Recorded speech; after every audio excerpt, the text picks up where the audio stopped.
Welcome back to the City Current Radio Show. I'm your host, Jeremy Park. We're honored to be joined by our next guest, Candace Clippard. She's the Executive Director for Day 7.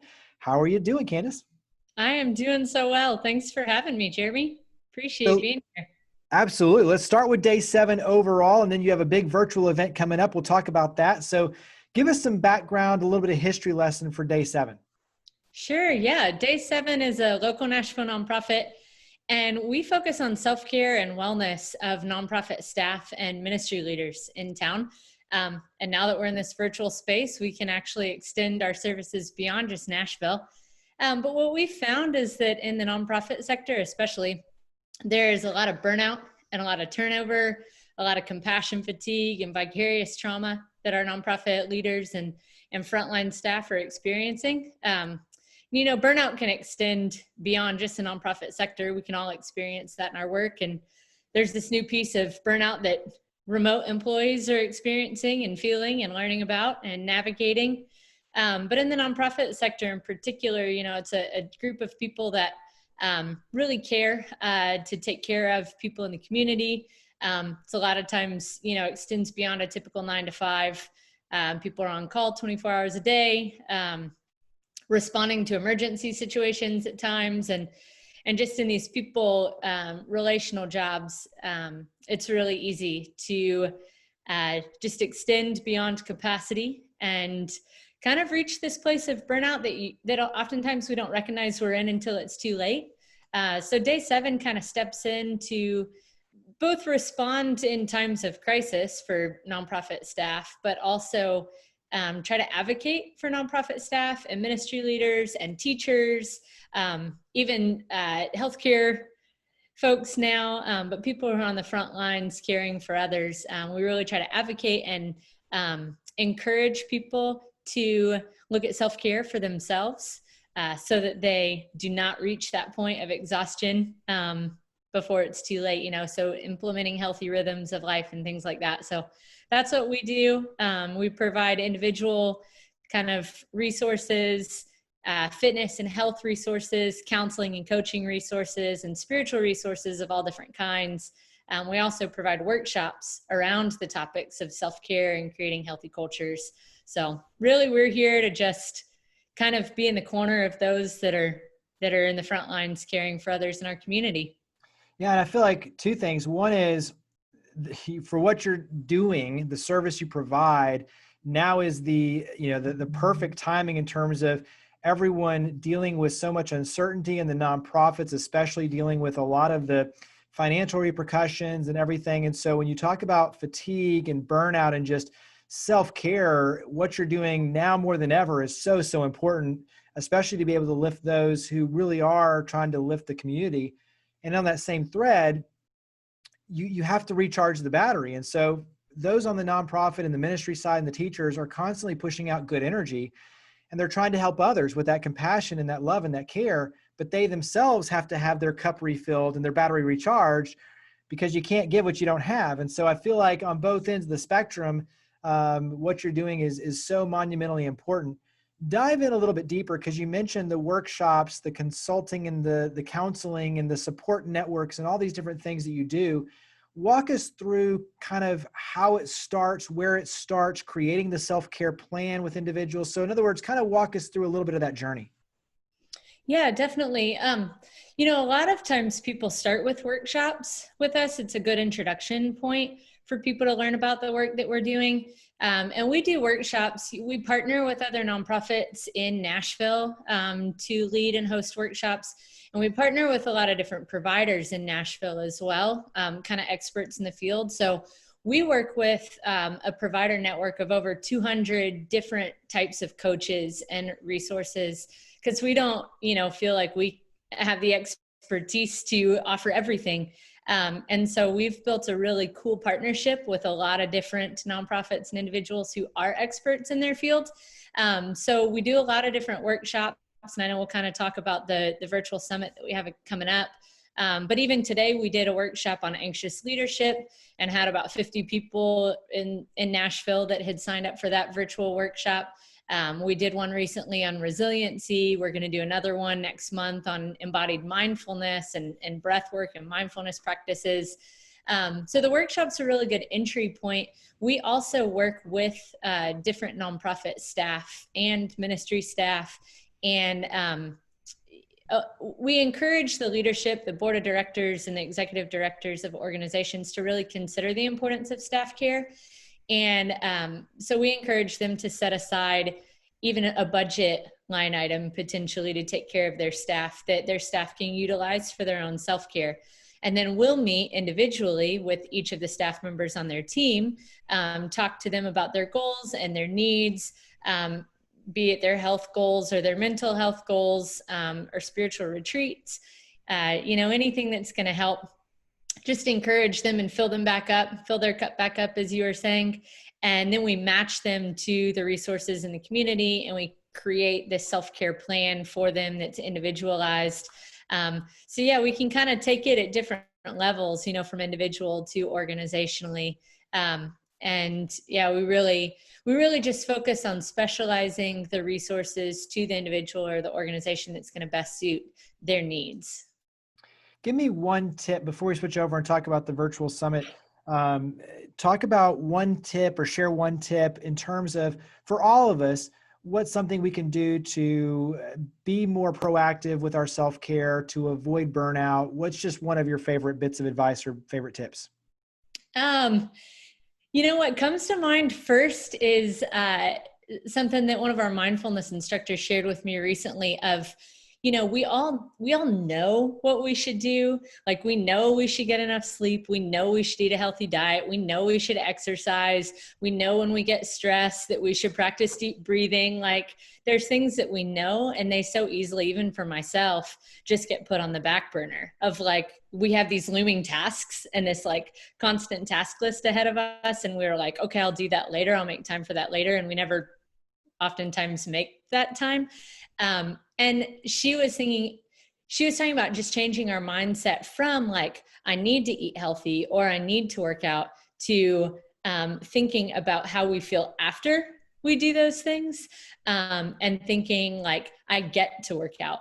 And after I work out, I'm going to feel more energized. I'm going to feel, ready to take on the day if we do it in the morning, or I'm going to feel less stressed. And really just trying to shift our mindset of like those things, those self-care things being one more thing that we need to do, more into the allowing of ourselves to do those things and thinking, how are we going to feel after we've done those things? Because after we do those things, even if it's just taking 30 seconds to take deep breaths in a moment where we're stressed in between meetings, after, you don't regret that you've done that. We never regret that we've done those things.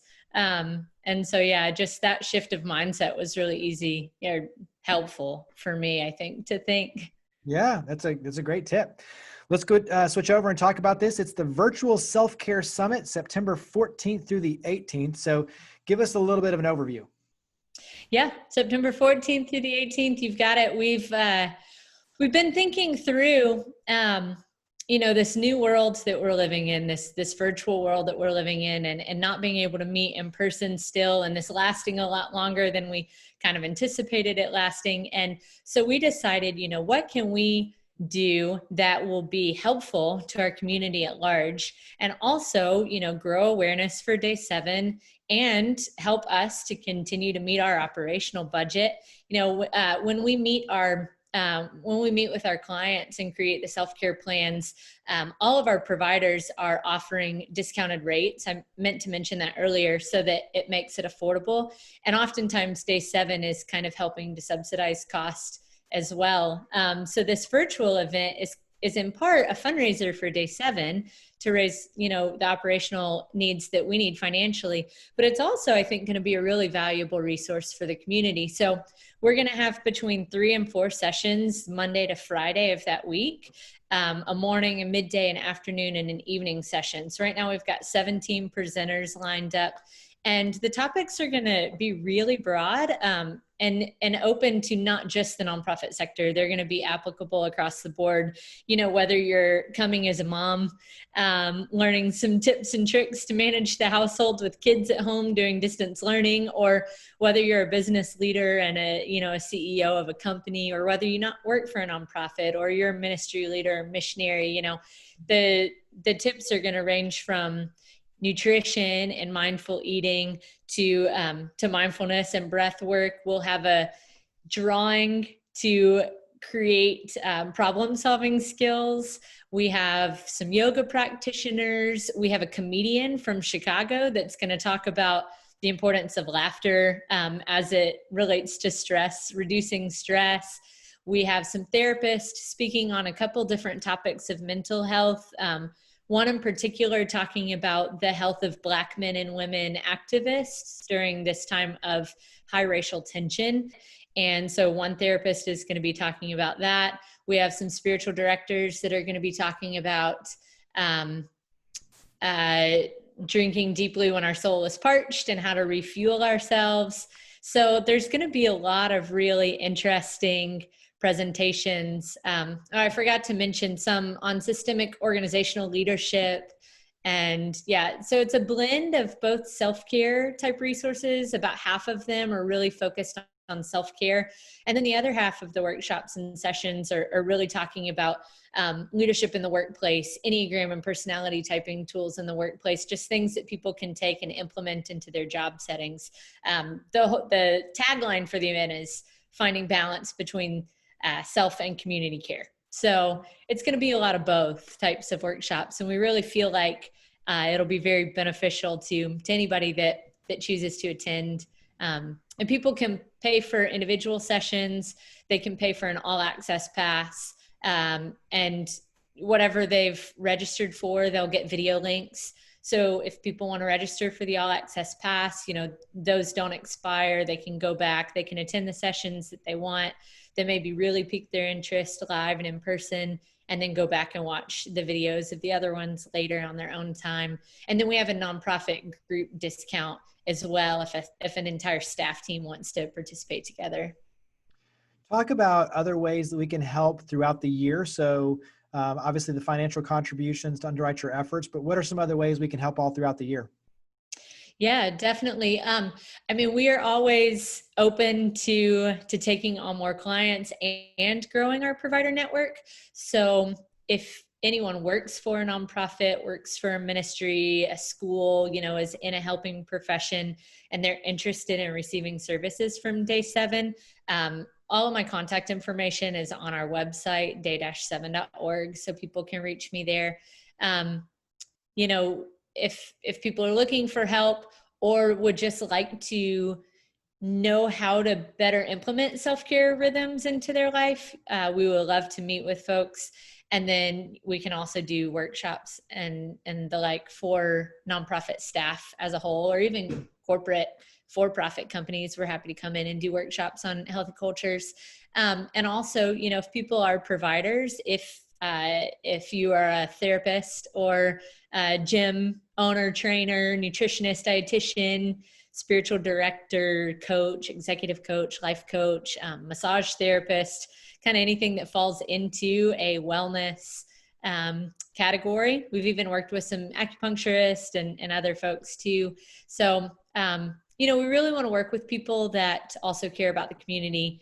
Many of our providers have worked in the nonprofit sector, have a spouse that's worked in the nonprofit sector, or a helping profession, and kind of gets the extra burden that comes along with that.